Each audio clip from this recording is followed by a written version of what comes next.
Words of Joy and Hope. It is the 24th Sunday in Ordinary Time, Year B. The Gospel of Mark, chapter 8, 27 to 35, and the commentaries by Father Fernando Armelini. Jesus and his disciples set out for the villages of Caesarea Philippi. Along the way, he asked his disciples, "Who do people say that I am?" They said in reply, "John the Baptist, others Elijah, still others, one of the prophets." And he asked them, "But who do you say that I am?" Peter said to him in reply, "You are the Christ." Then he warned them not to tell anyone about him. He began to teach them that the Son of Man must suffer greatly and be rejected by the elders, the chief priests, and the scribes, and be killed, and rise after 3 days. He spoke openly. Then Peter took him aside and began to rebuke him. At this, he turned around and, looking at his disciples, rebuked Peter and said, "Get behind me, Satan. You are thinking not as God does, but as human beings do." He summoned the crowd with his disciples and said to them, "Whoever wishes to come after me must deny himself, take up his cross, and follow me. For whoever wishes to save his life will lose it, but whoever loses his life for my sake and that of the gospel will save it." A good Sunday for everyone. The first part of today's Gospel text has already been widely commented at the Feast of the Apostles Peter and Paul, and also on the 21st Sunday of Ordinary Time of the year A. Therefore, if you want to hear the explanation, you can go to those videos. I will summarize now the meaning of the first part so that we can better understand the second part, which I will comment. Jesus goes out with his disciples and heads towards Caesarea Philippi. Along the way, he interrogates his disciples and asks them 2 questions. The first, "Who do people say that I am?" Jesus makes his life proposal and asks that they follow him. The question is important because we have only one life and we try to live it towards certain ends, and Jesus makes his proposal. Before following someone, we want to know first of all who he or she is, and also where he or she wants to lead us to. In the first chapters of the Gospel of Mark, it is narrated that the crowd and also the disciples ask themselves this question: who is this? After the healing of the demoniac, people ask themselves, who is this? His word produces extraordinary gestures. After the calm tempest, the disciples ask themselves, who is this to whom even the waves of the sea obey him? When he heals the paralytic who was lowered from the ceiling, people wonder and ask, who is this who has the power to forgive sins? These are questions that people ask about the identity of Jesus, and this throughout the whole Gospel of Mark. Here it is Jesus who provokes the search of his identity and begins his questions by asking them, who do people say that I am? What do you think about me? The response of the disciples are very positive. People speak well of you. They compare you with the Baptist, to Elijah, or one of the great prophets. This is what people think. But Jesus wanted to go much deeper because he's educating his disciples to discover his true identity and then to make the choice. Choose, but choose to follow me. Or you can choose other proposals. And now Jesus asks the second question, which is clearly directed to all of us. But it must be well understood because Peter will give the right answer, but he has not understood the question. Jesus asks, "And you, who do you say that I am?" Peter answered, "You are the Messiah." He did not understand the question. We ask ourselves why. Because what Jesus is asking is not what his name is. It is like if a girl who has been neglected by her boyfriend because the boyfriend wanted to be with his friends or had to do something else and has not informed his girlfriend, what does the girl say? Who am I to you? Means, how much do I count in your life, in your searches, in your decisions, in your projects? Do I count for something or for nothing? It is not that the girl is asking, who am I to you? And then he responds by saying her name, her last name, the place where she lives. No, that data is on the ID card. The one in love does not care about that. She wants to know how much she counts in his life. This is the question that Jesus asked his disciples and also to us today. How much do I count in your life? Do I count for something in the choices you make? Or maybe not. Adherence to Christ does not consist on any devotional religious practice, a little more prayer, fasting, pilgrimages, some little devotions. Everything would end very easily if the option for Christ is just like this. Some good work is not enough.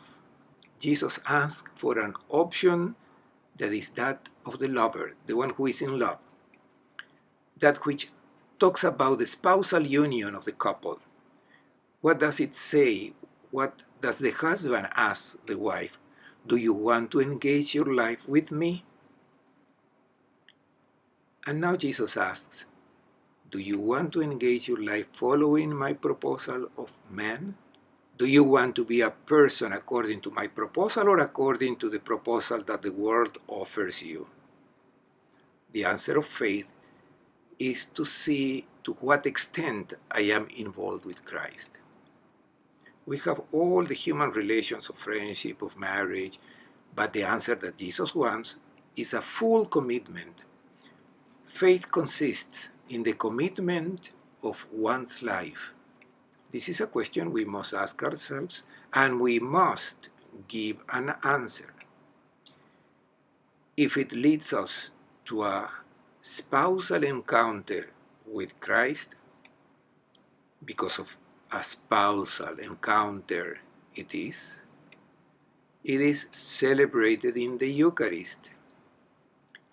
When you eat the bread, you mean that you accept that Jesus enters your life, that your life is joined to his. The path is that of the lovers, the ones who are in love. And the ways in which a person falls in love are varied. We have, for example, falling in love at first sight, what we call a lightning rod. From the first moment it is understood that one is made for the other, and they unite their lives. This can also happen with Christ. There were some saints who have fallen in love with Christ at first sight. As soon as they have heard about Jesus, they have accepted him and decided to commit their whole life for his proposal. Then we have those who are discovering the treasure that is Christ, little by little. And we know that treasure is a term used by lovers when they talk about the beloved. She is my treasure. And the same things happen with Christ. Little by little, it is discovered that Jesus is a great treasure, and that to possess him, we must renounce everything else. It does not come at once, but when it arrives, the option is made, and one decides to sell everything, to renounce all the idols, to follow him. Then there are those who are also disappointed in Christ. As it also happens sometimes with people in love, after a while, he realizes that she is not the person that he expected, or the other way around. They met for a reason, but it did not work out according to the demands that was expected of that person. This also happens with Christ. There are people who fall in love with him without understanding his demands. Suffice it to think how many people look for him as a miracle worker, and Jesus disappoints them. We have heard people say, I am a good person, I follow Christ, I went to church, but when I asked him for some favors, he did not give them to me. It is clear the one who looks for Christ, waiting to receive these favors, is disappointed. There are also those who say, he's nice, he makes fabulous proposals, but he's a dreamer and I prefer to stay where I am. These are some of the various answers that can be given to this question that Jesus puts to his disciples and to each one of us today. And this question is provocative, and we must give an answer, because in this our life is played according to the option that we make. Jesus asks the disciples not to tell anyone about him. And this is also what happens with people in love. They start talking about the other only when there is already a commitment, when there is already a deep relationship with the other person. Then the presentation is made at home to the parents, since the commitment is definite or almost definite. That is why Jesus says, do not talk about me, because you still have not understood who am I. And if they made the decision today, they may expect something that I will not be able to give them, and it will cause them disappointment. It is better to clarify things. And this clarification Jesus does to us today, so that we will not wish to follow him and wishing for him for the things that he has no intention to give us, and because he cannot give them. Jesus presents himself with his true identity. In fact, the evangelical text says that he began to teach the disciples that the Son of Man must suffer a lot, be refused by the elders and the chief priests and the scribes, that he would die, but all this is necessary to enter into full life, the resurrection. And Jesus said these things openly. If we want marriages to last, it is necessary that people be sincere, otherwise the disappointments appear, and when these are many, separations or divorce occur. And the same thing happens with Jesus. He makes his identity very clear. He says, I am going to donate my life. Son of Man, as we have said before, in Hebrew is Ben Adamo, or in Aramaic, Bar Enosh. It simply means man, the real, the authentic person, not the person who is still like a beast, but the person according to God. It is the prototype of a person. Who is the real person? This is the question that Jesus asks his disciples. According to you, am I the real man, or is it Herod Antipas, who has all the pleasures, he's corrupt, dissolute? Is he the real man? For many people, yes. Am I the true man, or is the high priest Caiaphas, in front of whom everyone bows? He has a lot of money because the temple is a very profitable trade place, and for many he is the ideal man. For some then, being successful in life means being like Caiaphas or like Annas, his father-in-law. They are always well dressed. They have the first positions in the synagogue. People bow before them in the squares. They occupy the first places in banquets. Are these men successful? Or perhaps the Emperor Tiberius, in front of whom everyone trembles? Who is the real man?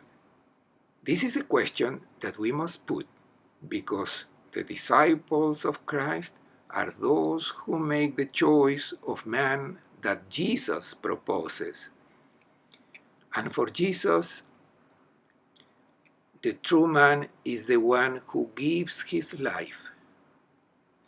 He who is not understood by the great of this world, the high priest, the scribes, they do not understand, and they fight against this image of man. And Peter takes him aside and begins to reproach Jesus. The verb is very important. Epitimao is used here. And in the gospel is used when Jesus casts out demons, reproaches them. Therefore, the fact that this verb is used means that Peter, who has taken Jesus aside, reproaches Jesus as if he were demon-possessed. Jesus, you are a heretic.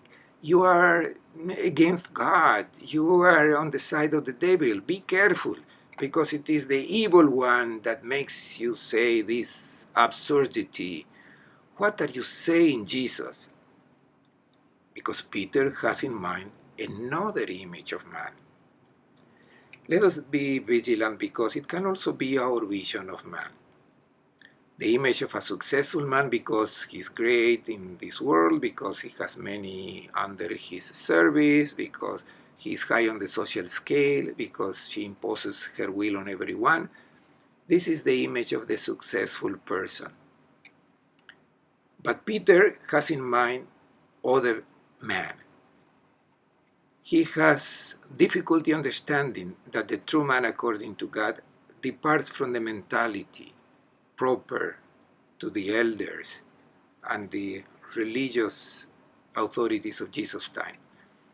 But Peter was convinced that he was speaking according to God.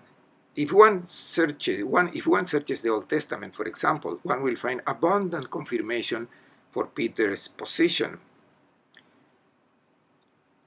I quote Psalm 27, for example, but in the Old Testament are full of possible quotes you can find where it is said that God protects the just and therefore everything will be fine for them. Jesus says instead, I will give my life. I will be a donation, and those who live better will be the evil ones who rebel against me. As I said, Peter had the reasons, because if you looked at the Old Testament, you will find confirmation of this position, and the catechesis that the elders and the Pharisees teach was precisely that. Psalm 37, for example, says, the wicked plot against the virtuous and gnash their teeth at them, but the Lord laughs at the wicked, for he sees his day coming. Then the psalmist continues, from my youth to old age, I have yet to see the righteous forsaken on their children, and their children begging for alms. The just has always done well, for the Lord loves justice and right, and never forsakes his faithful ones. The wicked instead will perish, and their breed will be cut off. This is Psalm 37. So Peter has a place to rely on the Old Testament. Jesus, turning around, seeing the disciples, rebuked Peter. Get out of my sight, Satan. Again is the verb epitimao.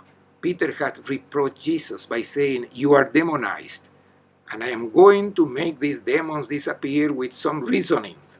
But it is Jesus who rebukes Peter and says, get away from my sight, because you do not think like God, but according to the criteria of the people, criteria of this world. It is not that Jesus says, get out of here, but go behind me, follow me, stay with me while I'm going to donate my life.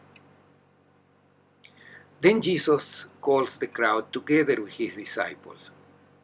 It is strange that and there he convened the people when here the gospel text says that he was alone with his disciples who were on the way to Caesarea Philippi. Therefore, we are these people. The catechesis teaching is for us. Jesus is addressing us. Notice that there are two groups, the disciples and the crowd. We must identify to which group we belong. It is important. You see at my back two icons. On one side, it is the beloved disciple, the one who made the option to unite his life with that of Christ. On the other side is Peter, hesitant. We are in the condition of Peter. Let's realize how difficult it is to understand the true identity of Jesus and then to accept him. The goal will be to become a faithful disciple of Christ and make the option of joining our lives to his proposal. Jesus addresses the crowd and his disciples. The crowd is the one that gets excited with Christ. They go after him, but they have not understood him very well. Instead, the disciples are the ones who begin to understand the true identity of Christ. And this is what Jesus says. Whoever wants to follow me, it is first of all about love. Therefore, there is no imposition. What Jesus does is an invitation, exactly what happens with people in love. Love does not impose itself. A proposal of love is made, and the adhesion must be completely free. Therefore, we should be careful not to impose anything, but to present the true image of the loved one, who is Christ. This must be kept in mind, especially by priests, catechists, and also by every baptized person who has found Christ. When you present Christ, you must be very loyal and leave people free. Each one of us is free to make the option for the successful man according to the criteria that satisfies one. But you must have to be careful in doing the option of the real man, the authentic, the true man who is Christ, the Son of God. It will be a frustrated life if you make the wrong options. And we have only one life. Jesus makes his invitation to those who want to follow him. These are the invitations that can be accepted or rejected freely, but they are not negotiable. The first, deny yourself. An important verb, aparneumai, is used. It is the same verb used by Peter. You see in the background, in the icon, Peter is near the fire, and there he renounces Christ. He rejects Jesus. What does the verb aparneumai means? It's to deny. It means that he swears to have no contact with Jesus. Peter confirms that he has no knowledge of Jesus. He broke the bridges. Mark will say that he swore and blasphemed to convince those who said he was one of those who followed Christ. Peter blasphemed Christ. This will be what will make Peter cry, this weakness that he had. To deny means to cut off the contact, to destroy the bridges. Jesus' proposal requires self-denying. Therefore, cutting off all contacts with oneself, with your own interests, with your own benefits. Let us try to understand it well, because it is a proposal that and it is the first that Jesus makes in order to be his disciples. It is about repudiating the natural instinct that leads us to value all the options we make based on our own self-interest. This is the natural instinct we have, to think about oneself. If we want to follow the proposal of Christ, we must cut this natural instinct that leads us to think in ourselves. You should not think about yourself anymore. It is not a matter of saying a small prayer. It is necessary to give a total cut to this egoistic instinct of retreating on oneself. We do not belong anymore to ourselves. As in marriage, one does not belong anymore to oneself. One belongs to the other. The concern is to make the other happy. We just don't do what we want, but what makes the other happy. Therefore, it is not just about giving up something, but about not thinking more in oneself. When you make an option, you should think only of love, of the other person's life. It is the gift of self. Therefore, we orient our life not to satisfy ourselves, to enrich ourselves, to be well, to enjoy life. This cannot be the goal. It is the offering of oneself. Humanly speaking, this is death, but it is for life, for a full, authentic life, a successful life. Successful paradox is the one proposed by Christ, but it must be very clear. One cannot be a disciple of Christ in just any way without having understood, without having made this option. In the gospel, to believe means to be convinced that a life given according to the logic of the gospel is a life saved, realized, a paradoxical realization, as it is beyond any verification and material control on the part of the people. Faith is a risk, because the success of this life is guaranteed by Christ and by God. Second imperative, after the renunciation of spending life for our own advantage, just thinking of oneself, now the second imperative, carry your own cross.